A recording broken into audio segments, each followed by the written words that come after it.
Welcome to the 2024 Economic and Preparation Channel. I'm your host, Tony. Thank you for joining me on this October 24th, 2024 edition, Thursday edition, Friday Eve. Please be sure to subscribe to this channel and preach to me for the latest interpretation of financial news as it becomes available. I appreciate everybody's support. I do read all of your comments. And ladies and gentlemen, we're heading towards 11 days before the election day and almost at the end of the year here, November, December, where we're expecting two more Federal Reserve rate cuts of 25 basis points. Will that happen? Will that spur this economy to growth or not? Well, those are all questions that many have been asking. Now, the U.S. unemployment applications fall for the first time, and continuing applications hit the highest level since 2021, according to the reports here. And so we're seeing continuing applications fall in unemployment, initial applications for unemployment fall, but continuing claims hit highest level since 2021. And we talked about this in the previous video. If you go back and watch my previous video from last week, I predicted and told you correctly that we will have initial jobless claims falling, but continuing claims, those remaining longer on this type of assistance, will continue to be the highest level in almost 3 years. This is post-pandemic. So the number of Americans filing for unemployment fell last week, but the total number of those collecting benefits rose to its highest level in almost 3 years.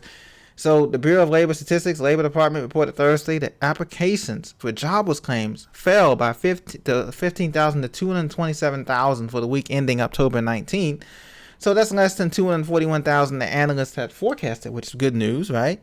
But now we have continuing claims rising by 28,000 to 1.9 million for the week of October 12th. That's the most since November 13th, 2021, the first year of the pandemic. So ladies and gentlemen, we have a rising jobless situation, and we also have rising prices in food, utilities, transportation, insurances, various insurances that we have to have mandatory, and this is not good news for this U.S. economy. Now, another thing that's going to be part of this economy too that you have to look out for too next year is this greed.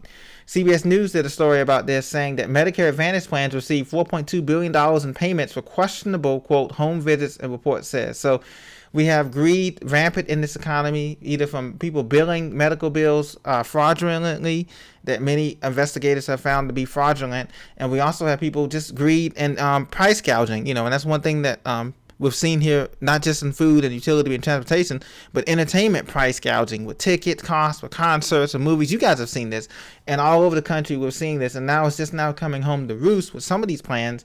And so this is going to be a big problem too, with people either greedy, companies and corporations and all of that stuff, with corporate greed exceeding, because they don't have anybody to challenge them, either legally or otherwise.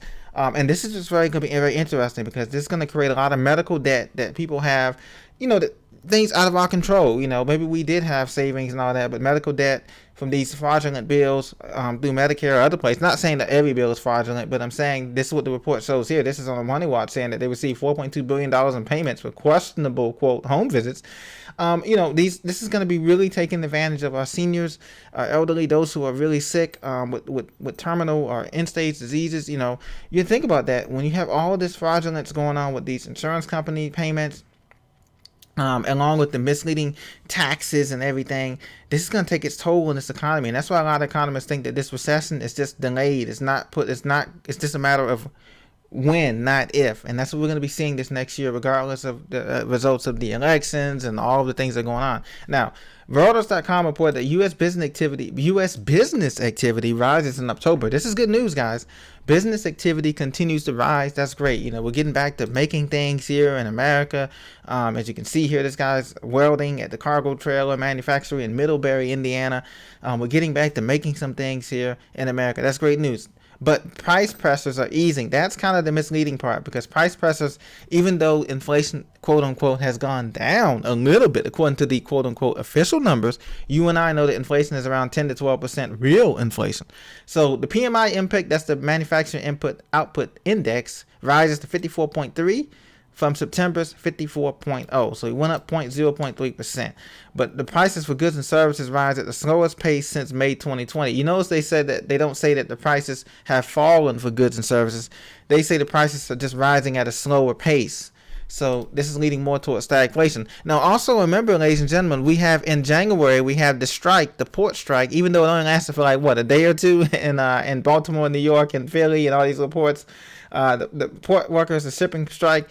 We'll see what happens in January. I don't think they're going to be able to hold out that long, even with the unions for higher pay. Automation is coming, ladies and gentlemen, and this is going to impact every sector, every field. It's already here, and so striking is not going to do much use because companies know they can replace us with either physical workers from outside the U.S. or automation, straight up robots, and they're going to do that in all sectors of this economy. So, ladies and gentlemen, when is the next Federal Reserve meeting? The FOMC, the Federal Open Market Committee meeting here. The next meeting is going to be coming up here in November and December, November 6th and the 7th. Coincidentally, that's right after the elections. Isn't that right after the election day, Tuesday, Super Tuesday? So they hold 8 scheduled meetings throughout the year, and they have one in November, and the last 2 meetings, like I said, is November 6th and 7th and December 17th and 18th, right before Christmas. So they're going to give us a Christmas present, hopefully with rate cuts. That's what people are hoping for, or the market's hoping for. Main Street, it doesn't matter if they cut rates or not. Prices are still out of control in relation to salaries and wages in this country. So now, listen to this. November the 6th and 7th, they're looking at making those decisions at 2 p.m. Eastern time. They have a countdown here, 13 days to the next Fed rate decision right after the election, 11 days to the election here. Now, what they expect, most analysts expect another, the Fed to drop rates another 0.25%, 25 basis points. That's what they want. They're looking for 2 rate cuts. Now, I believe that they won't do 2 rate cuts. I believe they'll do 1 rate cut here in November the 6th and 7th, and they'll leave rates unchanged going into the new year, going into Christmas and the new year. So at best, we can look at a 50-50 split here. I believe they'll split the ticket down the middle. They'll give you a rate cut in November the 6th and 7th, and that's only going to be 25 basis points, which won't do anything, obviously, because inflation's so high and everything is so high, and job losses are going to be mounting. And then December 17th and 18th, they're going to leave those rates unchanged. So keep that in mind. That's my prediction now. You don't have to agree with it or not. I'm just telling you that this is what they're going to do for the next 2 meetings here going into the new year.